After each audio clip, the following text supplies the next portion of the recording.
to your mind, lost in. Start recording whenever. Okay. There's no introduction or anything like that. Okay. But like I was telling you, that honestly, that was the first thing that came to my mind, because I've spoken with many people that are in the medical industry, and a lot of them have left or have either completely cut ties with the pharmaceutical industry completely. Mm-hmm. And I'm not in the industry, so I don't really know what goes on. You have more experience with this than I do. Yes. Yeah. So what happened was that I was at the peak of my career. Like I was the director of the division and carrying on all the research and academic work like teaching, mentoring, and everything. Then Mm-hmm. we had a change in the administration with a new chairperson. And she somehow said I was a star performer and all she wanted me to do was basic research. Now, basic research was not my forte. My research was more clinical.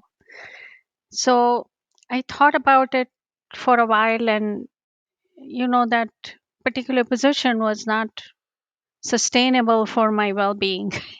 Like I would have had to start from scratch in a totally new, different direction. Although I was halfway there, but that was not all I wanted to do.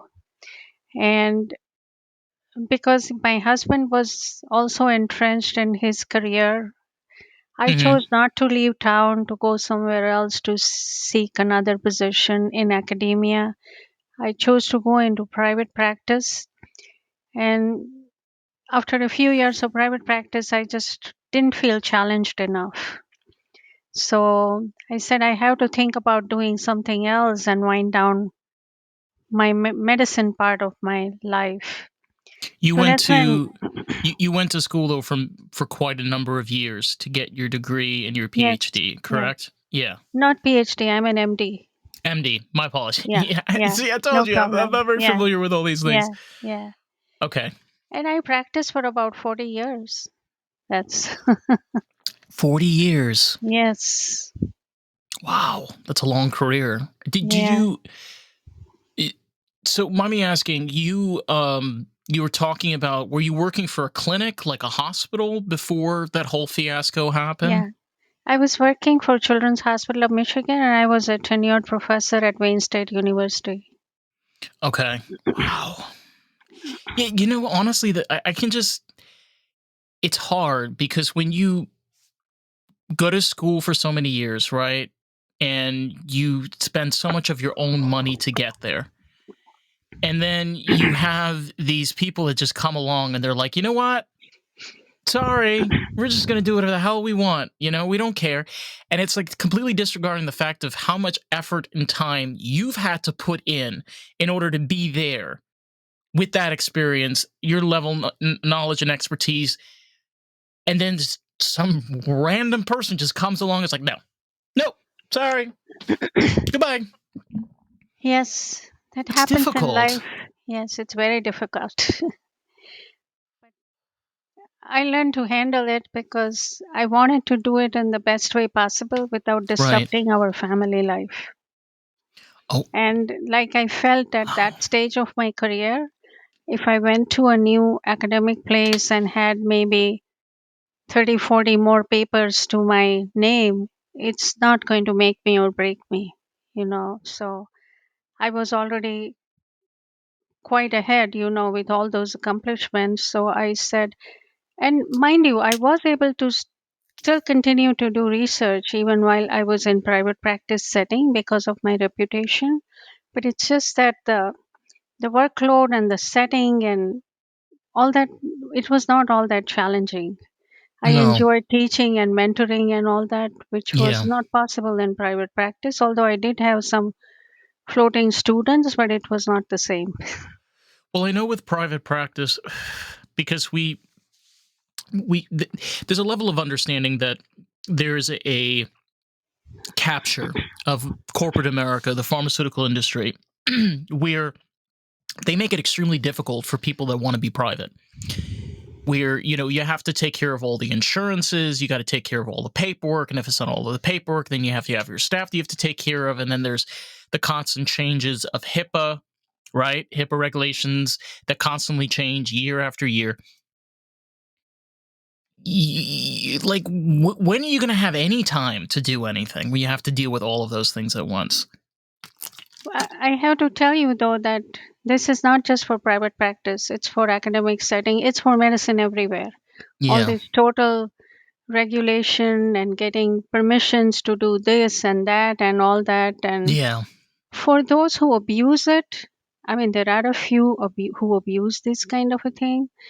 But overall, medicine in America has become so defensive because people are so scared about having lawsuits slapped upon them that even though I feel somebody's abdomen and I feel comfortable saying that nothing is going on, if somebody didn't have my experience or confidence, they might want to order an ultrasound or a CT scan and, oh, I just want to make sure nothing is going on. That kind of thing, that's where we end up spending more money because yeah, we are being so defensive instead of, because people have become very litigious also.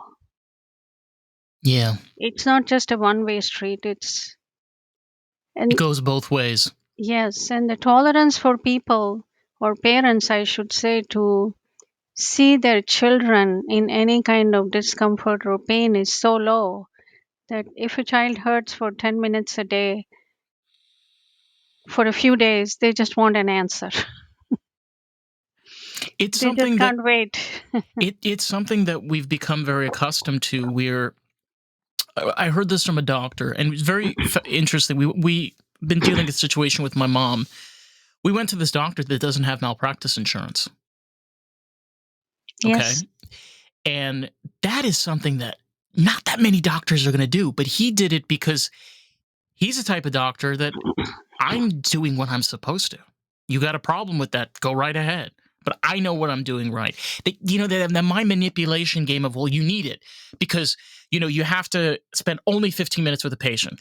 You immediately you hear something, bam, you throw medication at it. Bam, you get paid. mm, Bam, they're out and you're done and you're finished. Great. Next person, next person.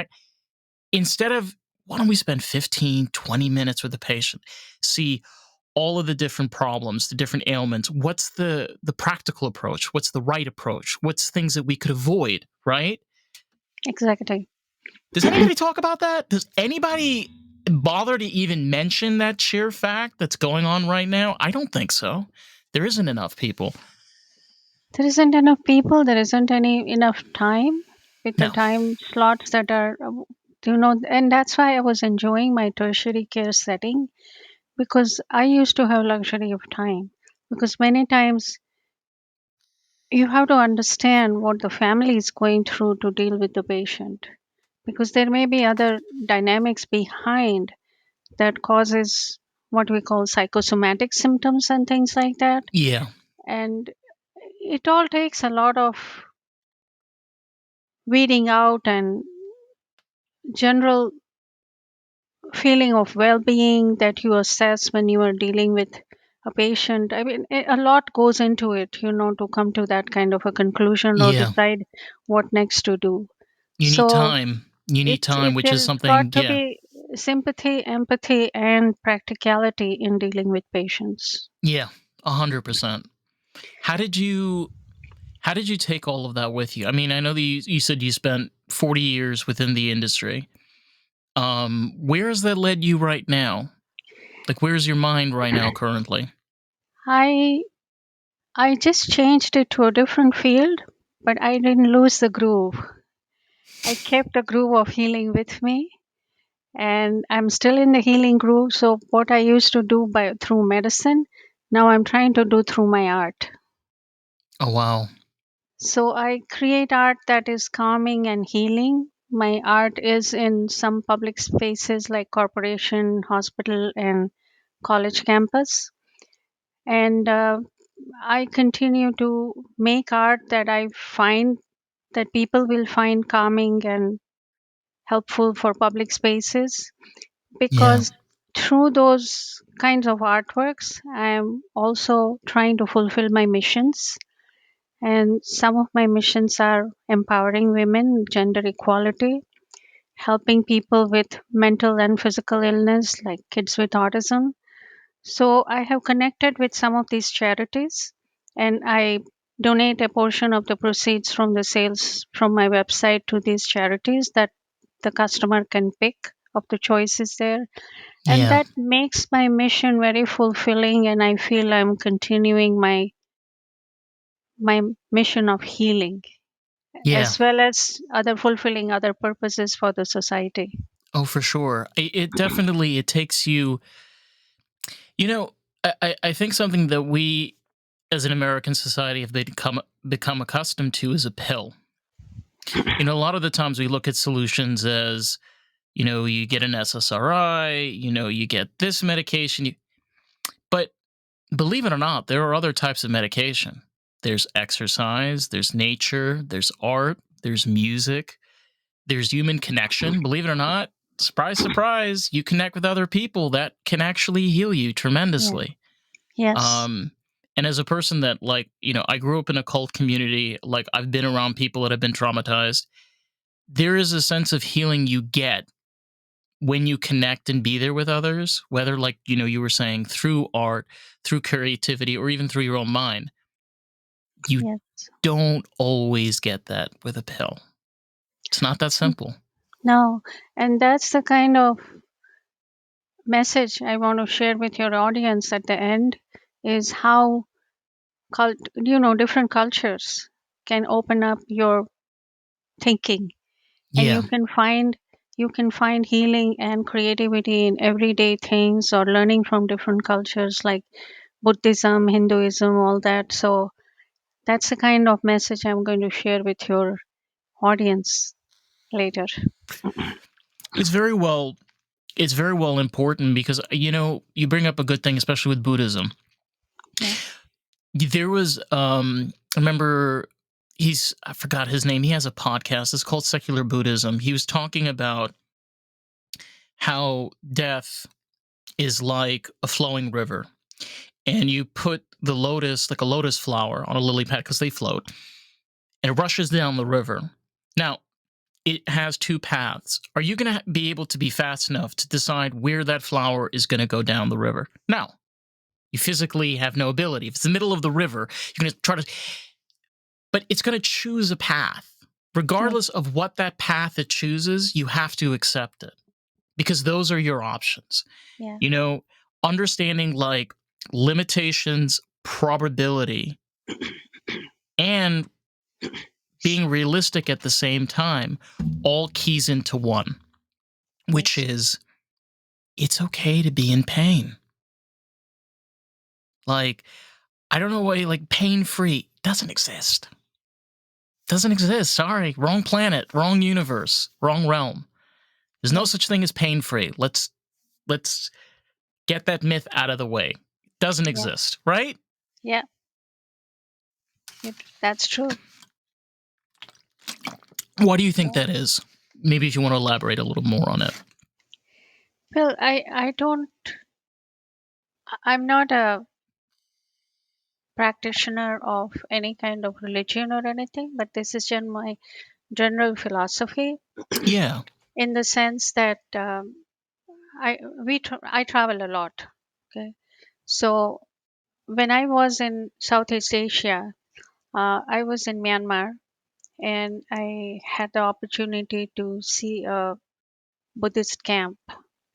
So they have a ritual that when kids are between like 8 to 14 years of age, they are sent to this Buddhist monastery for a week or two, or even longer if the child chooses to do that. And while they are there, they learn all the basics of the philosophy of Buddhism. Mhm. So I saw them perform certain rituals. Like one was young monk was bathing in nature, like outdoors with his red clothing on, and he was pouring water from a jug on top of it and doing it. And I happened to take a picture. Then there was another one with the monks walking inside the Buddhist temple and, going towards Buddha, like spreading light. And another one was a teenager was sitting and reading a big, like a book of principles of Buddhism. Yeah. And I really liked those scenarios and situations. There were many more also, like them having fun as well as not just doing the rituals. But I created a series with these paintings. So these were more realistic paintings, Hmm. and but that kind of to me transmitted the thoughts that when you are with the nature, you're cleansing yourselves, you're purifying yourself with water. The same way you can let water ripple around you and send your own aura, into the world too. When the person is reading, you can think about, you can find your focus, and if you concentrate, you can find peace and you can learn anywhere. It doesn't have to be on a desk, on a chair, and things like that. And spreading the light, that's something that has to come from within. Like, you have to feel to want to be a good human being, spread good deeds around you, Yeah. practice being a good person. Then I think you can find peace and quiet and creativity anywhere. Yeah. I think to your point, it's the understanding the world is not going to be a kind place. It never is. But it's what you can take from it that can give you that level of peace and enlightenment.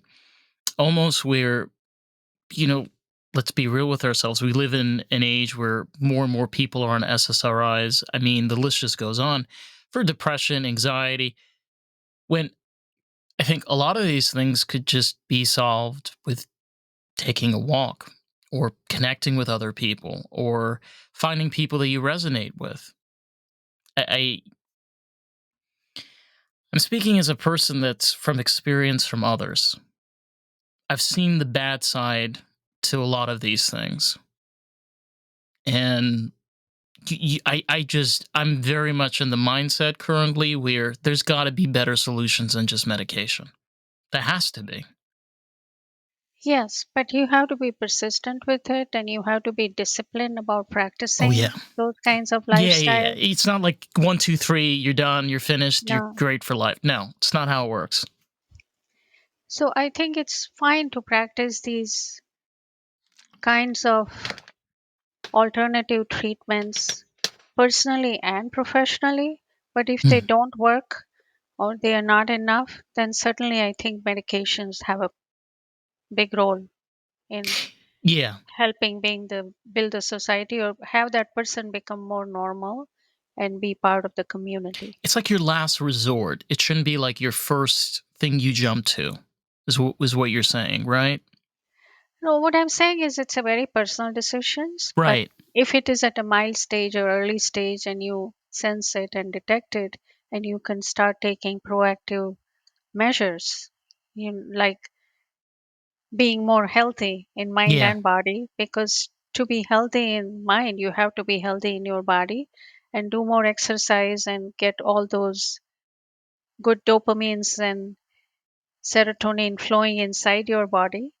And still, if the level of disturbance is to an extent where these kinds of holistic approach is not enough, then I feel certainly they should seek more professional help, but take Oh care of yeah. themselves. Yeah. No, what I 100% agree with you. What I was getting at a lot of the times, people might say, and I've heard this from even people that I know personally, where, oh, I didn't know or I wasn't aware of. I think like a level of awareness of like knowing all of your options, understanding like the benefits of, I'm just giving this as an example because it's pretty common, is SSRIs, benefits, for example, doing energy, getting up your dopamine and serotonin levels. But there seems to be like almost a lack of education that there's anything else besides. You know what I mean? I mean, come on, we come from a time where people thought Diet Coke and a salad from McDonald's was healthy. And we've Hey, we've outgrown that, right? In our society and community, first of all, there has got to be acceptance of mental illnesses. Yeah. These are things that can happen. Oh, for sure. Once you have acceptance of it, then you can take all these steps. So first of all, the person and the family have to be stop being in denial that something like that is happening. And I'm sure there are more qualified mental health experts who can comment and talk more about it. Yeah. I'm just talking about in general, as even a member of the community, that once the awareness is raised, that's why one of the foundations I support is No Shame on You. They deal with raising the awareness and acceptance of mental illnesses in the community. Yeah. 100. It's something that could touch on personally. I'm a person that deals with dyslexia and learning disabilities. And I grew up in a society where I had to teach myself a lot of different things. And it's a learning curve, but at the same time, like I was talking with a friend of mine that she does social work and she deals with kids that have autism. There are parents that literally create like this bubble around these kids, like almost as if like they go outside, they're going to shatter into a thousand pieces, like as if they're made from glass.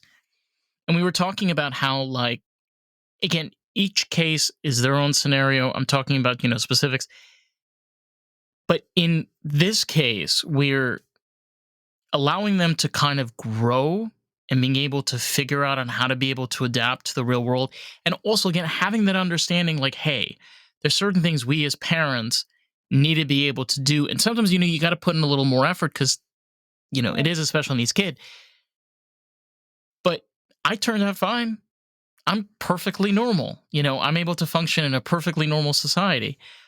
Um, I think there's also that limitation, to be kept. I don't know. I'm just from my own personal experience, from what I've seen. There's a whole range of this autism spectrum disorder. Oh Okay. yeah, And I recently gave a talk to the World Health Organization about the effect of art on neurodivergent population because there especially are ones very that are few. nonverbal, right? Yes, Like the ones that can't talk. yes. And there is a whole lot of expertise, and there are some artistic geniuses, you know, like That's how they I talk. think, I think Elon Musk and Bill Gates, and they are all perfect examples of, neurodivergent Mm-hmm. population. Mm-hmm. There is a Japanese artist called Yayoi Kusuma, and she creates everything with dots. And right now, even at the young age of 94, she's still so much in demand. And just recently, a brand like Louis Vuitton approached her and they created luggage with her paintings, design, and things like that. So, just having that stigma doesn't mean that you are automatically in the bad end of the spectrum. You Mm-hmm. can be in the middle, in the good end of the spectrum. You may have a mild manifestations, and sometimes you may not need any intervention at all, and sometimes you may need a lot of intervention to be able to be performing um, Yeah. like um, efficiently in the Yeah. society. Oh, for sure. So it's really a wide range and such a diverse topic that there is no one answer to some of these issues. No, there isn't. But you bring up a great point. I mean, I've worked with kids. I used to work for a camp where I used to work with a kid that was nonverbal, Mhm. and the way he used to communicate was through colors. And he used to love to draw. And kind of his sound sign language was, depending on what colors he was using or what he was using more heavily, you can kind of get an idea of like how he was feeling. It's almost like a different level of communication. It's like where you have those instances, and then you have those that are, they're nonverbal in the case of they can't express themselves. Yes, you but they know? can express in a different medium, just like you Right. said, he picked up in colors. And Hmm. all those colors can reflect different moods that that person is And what feeling. they're wanting or what they're Yes, needing. Yeah. yes, Oh, it's wild. I just, you hope that there's more levels of awareness. I think that the way to be able to heal and the way to be able to connect is very much not only for yourself, but like, I mean, you're talking about parents that have their own kids. You know, look, we don't live in the healthiest society. Let's be honest. Like, there's probably stuff that we're putting into kids' bodies that are probably causing a lot of issues that we're dealing with. Let's just be real for a sec. But I think that there's almost like a aura or something that's given off. What the parents are going through is affecting the children, and then how it's affecting the children is affecting the classrooms or their environments they're around. And it's like a ever growing aura of just stress, anxiety, depression, and it's a lot. It's a lot for a lot of people. Let's be real. yes, it is. It is. And I think all these things have to be worked at the grassroots and slowly raise awareness about all these. And it can only happen with education. So, good education is really the basis for, or the foundation for improving the overall mental health and well being of the society. Hmm. Yeah. I mean, for yourself, I mean, you mentioned that you're married. Do you have kids? Yes, I have two sons. Oh wow, that's wonderful. And did you go through this whole experience with transitioning in your career while you had children, or this was before you even had kids? No, all this happened much later. I have become an artist only for last 8 years. Oh Before that, wow. I was fully entrenched in medicine. So when So you, I had my kids, I was just finishing my training and getting on to into the specialty training or fellowship. but I mean that definitely, even for yourself, you're dealing with, right, a career, and then at the same time you have family life. You have a husband to care for, you have your kids to care for. Being able to balance those things out does give you a level of what's the word, like a higher up almost, where you're able to take that and use that as skill, experience, what you did wrong, what you could have done right, and use that now pushing forward for the career or direction that you're going with, right?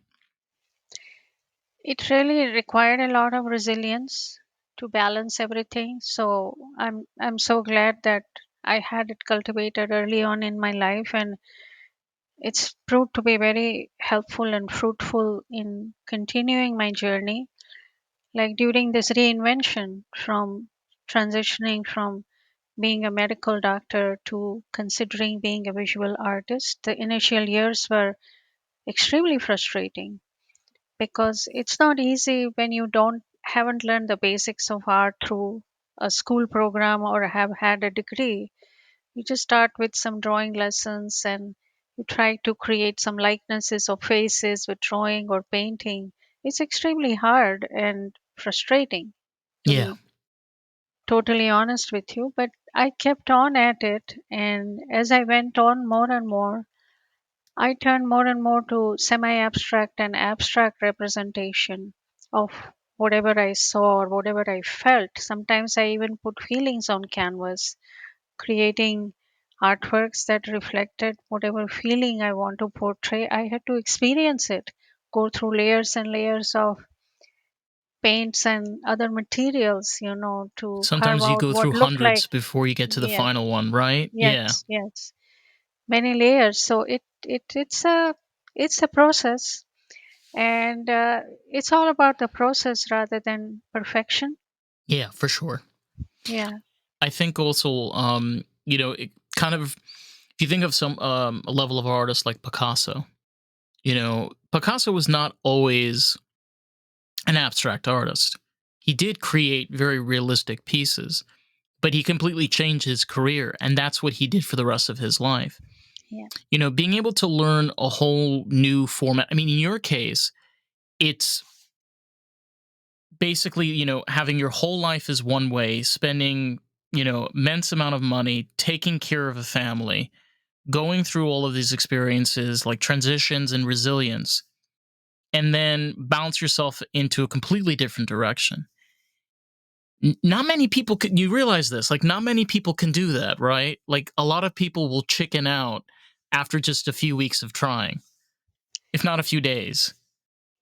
It it really required a lot of determination to keep plugging at it, but I'm glad I did because the results have been very immensely satisfying because I take part in many of the national and local competitions. I'm showing my work in group shows and galleries online and locally. You're connecting with I have, people. yes, and I have won many awards, and it just feels as if I'm on my way in the right direction. You're taking the new step. Basically, you're turning the page to the next chapter. Absolutely. Yeah. I think there's a level of where art is not meant to be kept, it's meant to be shared. There's a reason why people love musicians and artists, and people that have created music for God knows how long. It's because it's being shared with other people. I think that's kind of the secret ingredient to artistry, is that connection that you have with other people. Because otherwise, it does. I don't know what else you would call it then, right? You are right about that secret sauce, but I think that sauce is with the viewer or listener depending on the kind of art Their you input. practice, because there is a lot beyond just the visual art in the field of art, Oh yeah, like motion and dance and music and knitting and everything else, sculpting. um, so art is really comes to fruition when someone else admires it and feels they want it to be a part of their own environment, and they would like to look at it again and again. I think that's the step when an artist's journey is really fulfilled, that someone else admires it to want to own it. And in fact, whenever you take a piece of my art, you're taking a part of me because I put so much into it, hours and hours, thoughts, emotions, everything in it before I felt it was done, and somebody else likes it. It feels very nice. yeah. I can imagine it. It's it's kind of wild because when you think of, even particularly with abstract art, a lot of times it's in the eyes of the viewer. Yes. One thing I remember hearing, which was, it's really wild when you hear this, that what I see and you see are completely different. The colors you see is completely different than the colors I see. So if You're you could take your eyesight and move it to another person, you would see the world completely different. We don't, none of us see the world exactly the same. yeah. That is wild. Yes. And you are totally correct in saying that. Um, and I will expand on that quote a little bit Oh, more sure. Please. because because um, when you see art, um, or make art, the healing or the meditation happens both for the maker of the art and the viewer of the art. So, like studies have shown that even when people go to galleries or museums to look at the art and spend a couple of hours there, they come out feeling different and in somehow calmer if they like something. But it is such a personal thing that some person may only like representational art and they will not like abstract pieces, and Mm-hmm. someone may not like that representation because then you are fixed at looking at a particular face or a thing or an animal or a scene, and they may like abstract art because the beauty of abstract art in a way is that when you see it from different angles and different lights, on different days, depending on your frame of your mind, you may see something new every time you look at it. Yeah. It may happen with representational art also, but I think it's more likely to happen when there is no particular form to visualize that resembles something Yeah, 100%. I mean, I one of my favorite forms of art is psychedelic abstract art. And a lot of forms of psychedelic art started coming out in like the 1960s and 70s, very reminiscent of Art Deco, like 1920s and 30s. The idea of it was not to be at all realistic. That's the whole like premise. The idea is to try to create almost a drug infused hallucinogenic experience within an image, like almost like looking through a kaleidoscope, right? And you're Yeah, getting like, oh, I didn't see that there. Oh, that, to your point, like there are going to be people that are like, nah, I'm not interested in that. I want to see something else. But there is a connection to that kind of, the same way with a lot of different forms of art that you personally cannot explain to another person what you're experiencing. You could put it into words, but is it exactly that? I beg to differ. yeah. Once you see it, you have to feel something in you to Yeah, really experience it. And if that piece makes you feel something, then the mission of an artist is accomplished. yeah. I feel like it almost leaves like a ghost memory. It's like a way of where if you ever come back or you ever see it, there's like this feeling that rushes back to you. Yeah. Um, I don't know if there's a scientific term for it, but there should be.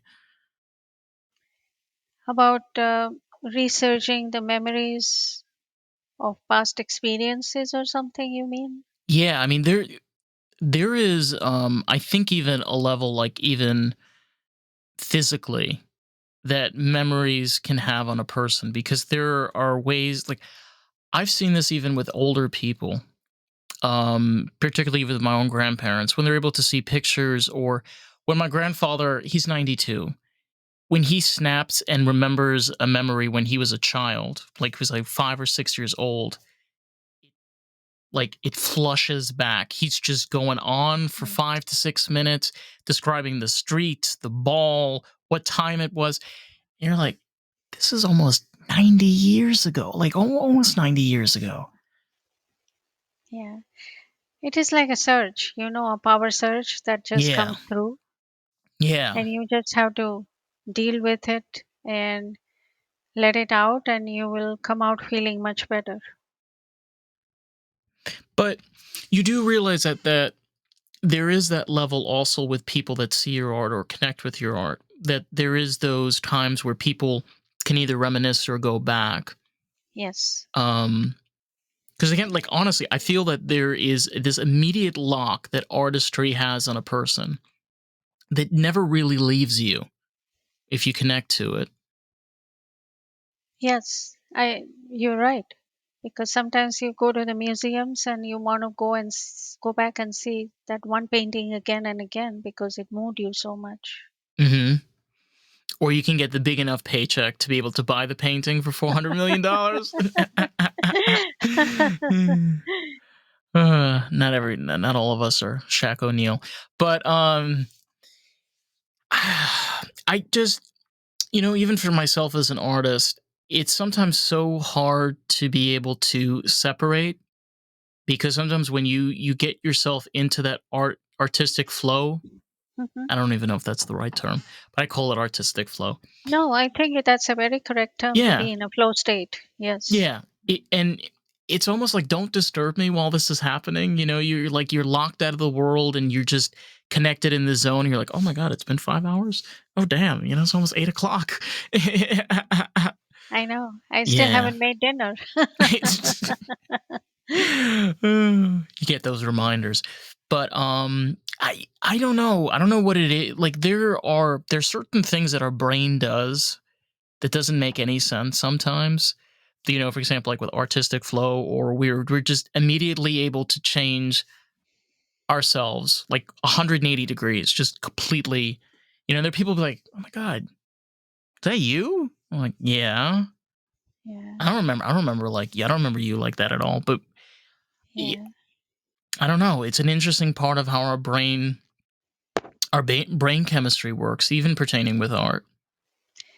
Yes, when you get in this kind of a flow state that you're describing, like get in a zone, you really have to lose yourself and you have to leave your ego and any specific constructive phase of like you can't just look at a line and all. You just have to get in that state and just make your strokes or colors and lines and shapes and everything and find the answers or something that pleases you or strikes as being, oh, now it's done, now I'm able to see what I want to see or what I want to show.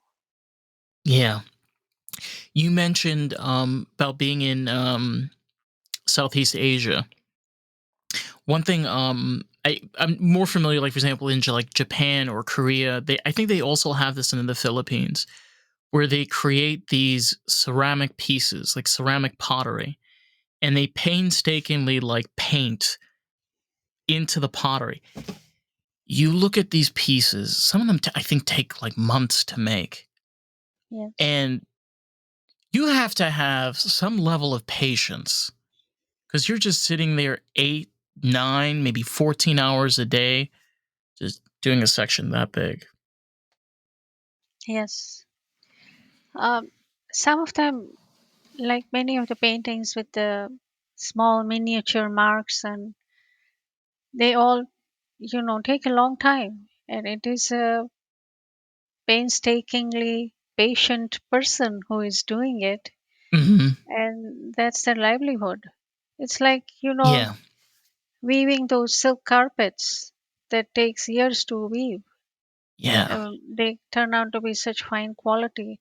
So not everything can be accomplished in art in a matter of hours or days. Some things, like even creating music or choreographing a dance and writing, for example, literature, the words, that has to go through so many edits and revisions before you feel that it's ready to go out in public for yeah, others to see and enjoy or admire.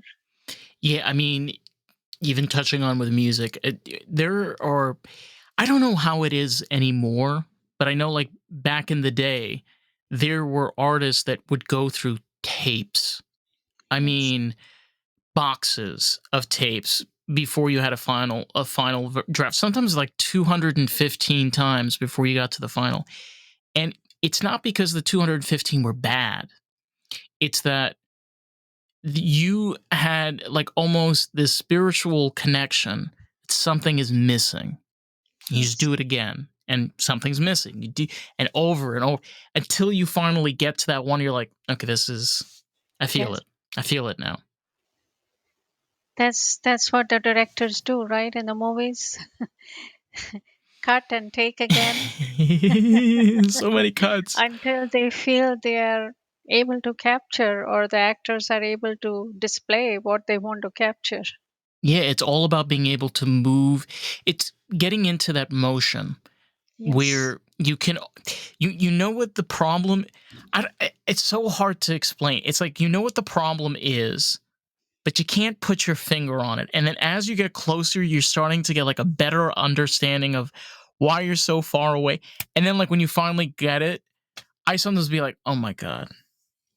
Oh my This god. is, This was not that hard or as difficult as I thought it was. But it took that long to get there, you yeah. know?" This is where you get the gut feeling. Yes, this is it. I Yeah. got it done. You got to trust people's got to trust your gut feeling a little bit more. I feel like it's one of those feelings like don't ignore it when you feel it. You ever have like been in an instance you're like you get this bad gut feeling and you just go through it anyway and you're like that's gonna be fine and then it's not. It's really not fine. It Yeah. happens all the time. I think Ugh. many times it's better to go with your first instinct. Oh yeah. Whatever that gut feeling gave you, rather than choose the alternative. But these are such scenarios that differ from person to person that Oh, for you sure. can't really generalize it or rationalize it for anyone, because how the mind works and what happens, is beyond something we understand at present. Yeah, I mean, for sure, but I think there is a level of spirituality that comes with it. I mean, Yes. there is it's coming from somewhere. I don't know where, but it just like literally out of nowhere. It just here you Yes. are. Yes. Um and I don't know. I think that there's almost another dimension to what we physically see with art and what we connect with. Kind of like what we've been talking about. It's almost where something spiritually about making that, and then spiritually with our bodies. There's like almost like an attachment, but we don't. It's like we know how to turn it on and off, okay? But we don't know how it's made, where it comes from, or what it is. That's like the ultimate mystery. It is. It is. And I don't even think AI can solve that. I don't think so either. We Yeah. want to believe that, but no, I don't think Yeah. so. The human brain has to stay above AI. Yeah, I because like to your point, AI is very much artificial and physical, Yes. whereas you're dealing with something that's spiritual. I'm not saying that you can't get AI to a more spiritual level, but the same way, this is I kind of heard this from a neuroscientist. We the universe, Mother Nature, in many ways is like a it's like a it's like a supercomputer. Okay, it's an organic supercomputer that, on a molecular level, is able to put different compounds together to create different things. And if that is the case, if it's able to do that organically, okay, so it doesn't need to have any mechanical or electronic it does all of this naturally. I think there is a level of sophistication that we as humans are limited to how much we can reach that. Yes, we just have to feel lucky that we are born as human beings and we have so much available to us that we can use and learn and make better and make all these inventions and discoveries. But to try and solve it all, I don't think it's going to happen in my lifetime.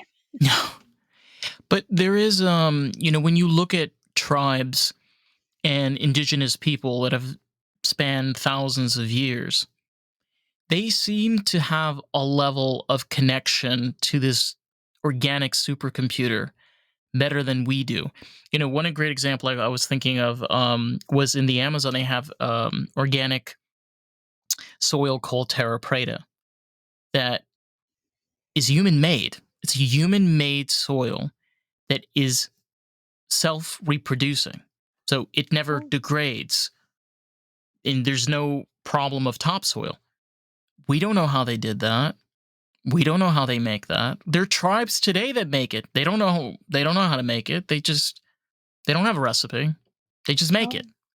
oh, okay. I was not aware of that. That's very Mhm. interesting to know. Yeah, Yeah. so there are certain things like that where is it because those people were more connected to our planet, more connected to the stars, the way our seasons have changed than we are?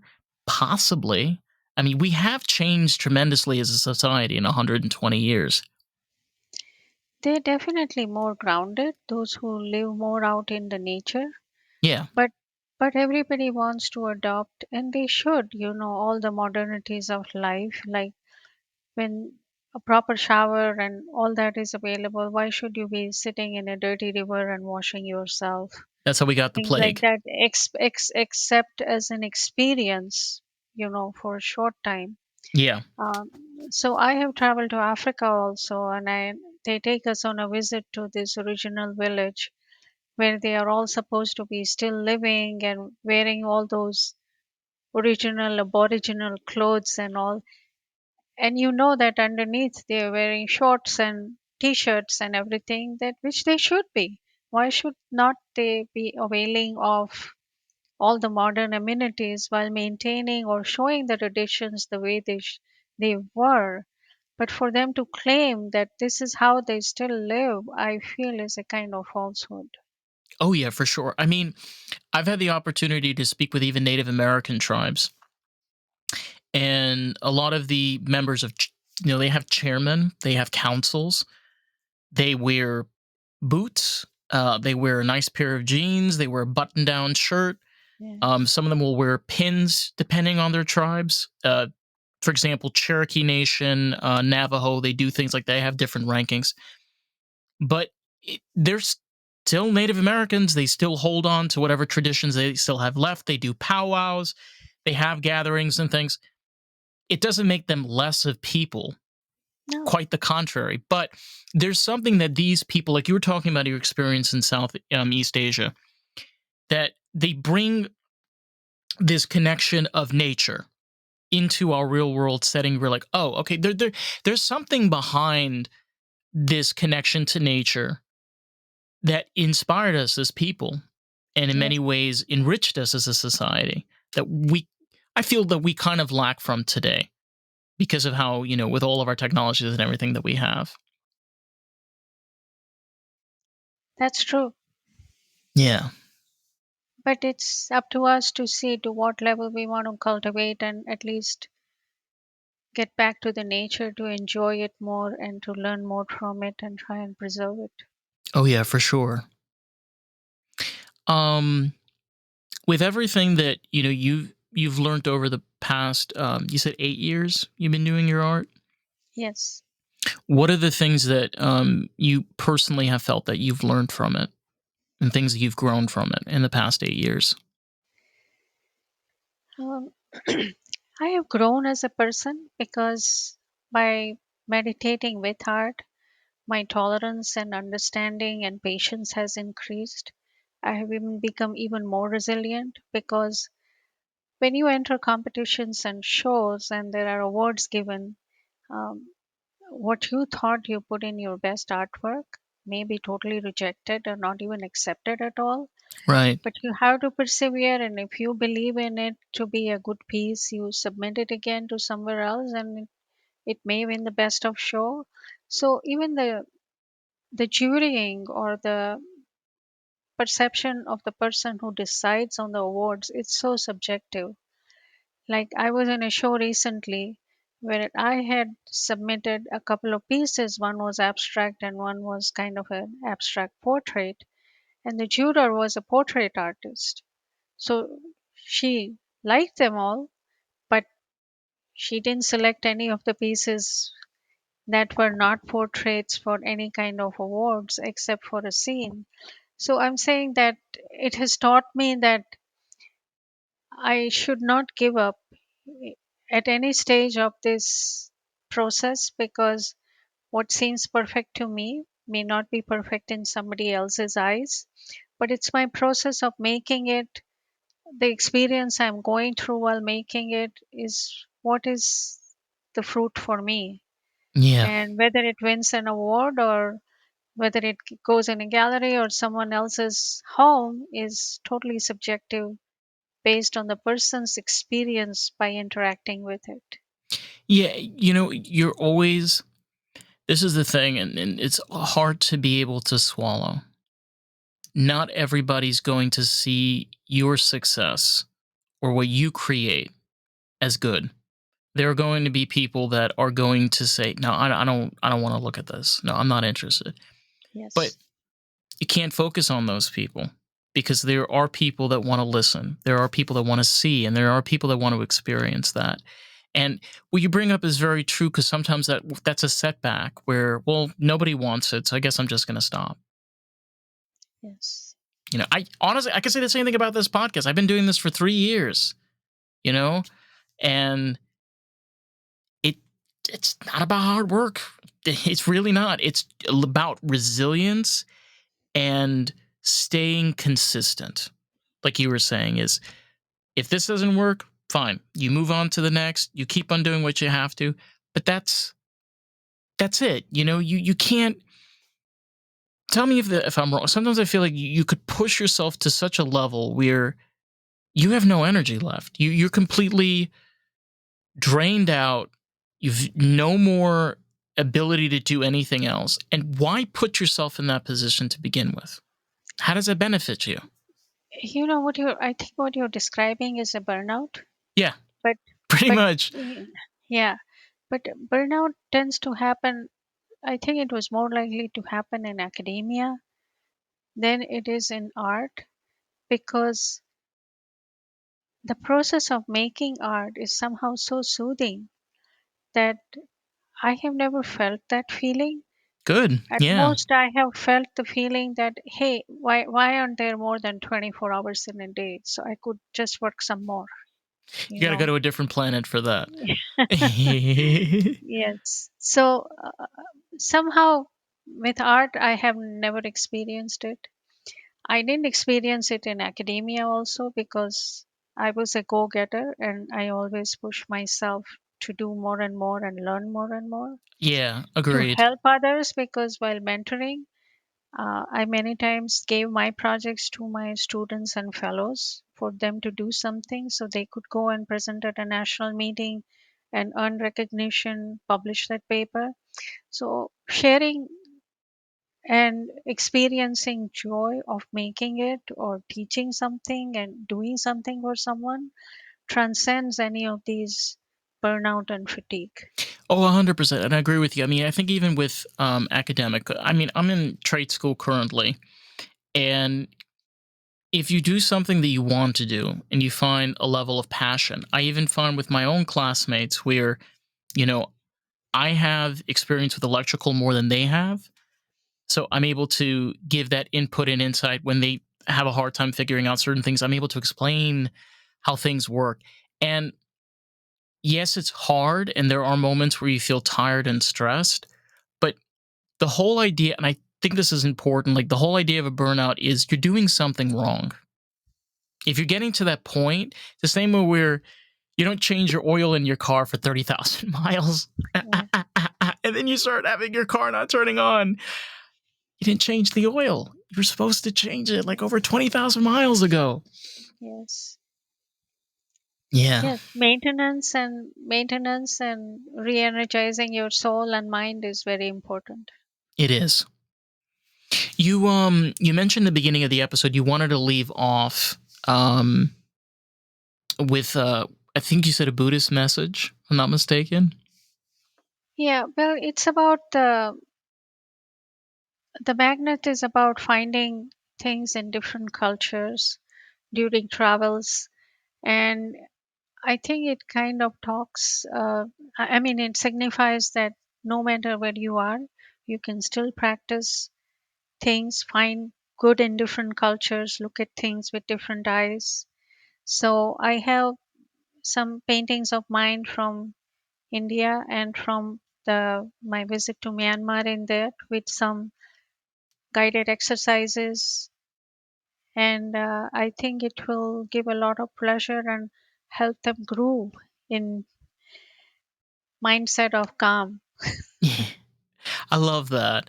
uh Let me ask you something. I know that you have a website, you have social media pages. Yes, Do you want to walk me through a little bit with your website? Where can people find you? Where they can find you on social media? sure. Um, so I'm at www.vasutolia.art, VASUTOLIA, all one word, dot Okay. art. And my magnet will be on www.vasutolia.art slash forward slash lost in the group. I have many different types of paintings on my website, and they are categorized by like nature, abstract, small pieces, paperworks, The one like behind that. you. Did you paint the one that's? Yes, Oh wow! yes, I've been wondering that the whole hour. I was gonna yeah, ask you. I was like, did you make yeah. that?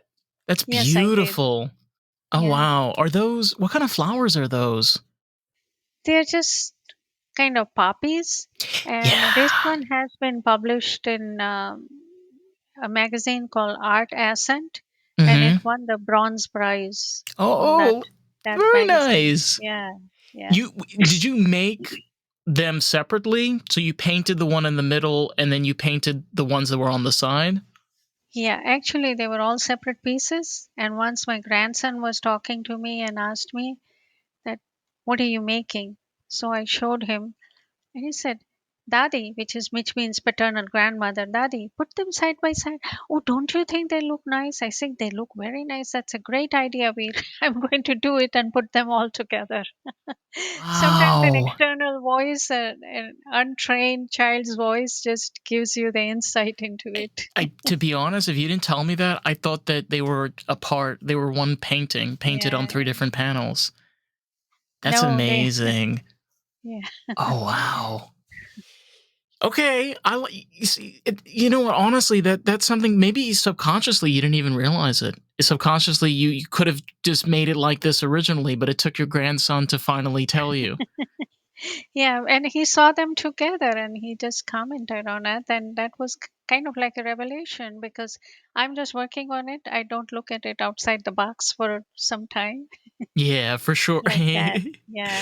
uh, And another thing I wanted to yeah, just mention is that, when if they like something, they can definitely choose it and choose the charity they want to help me in my missions, and hopefully it will make them feel more fulfilled too. for sure. But I have many more paintings than what are on the website. So if they have something specific in mind, they can definitely contact me by joining my email list or sending me a note and make a query. And I'm happy to make some custom art pieces for people too if they would like. Oh, for sure. I mean, hey, we got a little preview for anybody that's watching this on the YouTube. So you got an idea of what art is available, and like you said, everything is on your website, and you even do custom pieces, which is No, not everything is on it because you can't put oh, 300-400 pieces there. oh my, you've got 300 to 400 pieces. So, Wow. it confuses people. So I rotate them. I will Okay. keep some on for 6 to 8 weeks, then I will change them Okay. depending on what Nice. is sold and what is, next. That way. Awesome. Yeah. You know what? It keeps it fresh too. If you didn't Yes. make it for the first 6 8 weeks, got to come by for the next round. Yes. Do you have any so I know you have your website. Do you have any social media pages like Instagram, Yes. Facebook?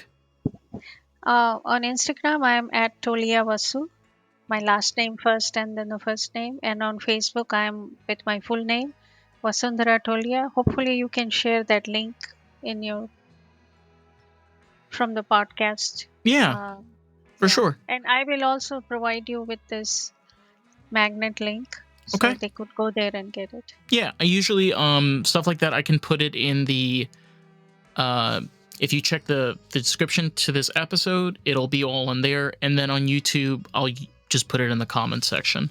Okay. Um but yeah, I mean honestly, it's been an absolute pleasure. There there like stuff like this is sometimes hard to talk with everybody because Yeah. there's like expertise and lack of stuff. Yeah. It's just a really great like honestly I really appreciate it where a little bit of medical insight and just complete life change that seems to be doing really good for you. I'm really happy. Yeah. No, thank you so much, Ken. It was a pleasure to be on your show, and thank you for inviting me. My pleasure. Well, listen everybody, this has been Lost in the Groove. If you want to find us, we're on Facebook, TikTok, Instagram, and YouTube at Lost in the Groove Pod. So with that, catch you on the next one. Bye, everybody. Yeah.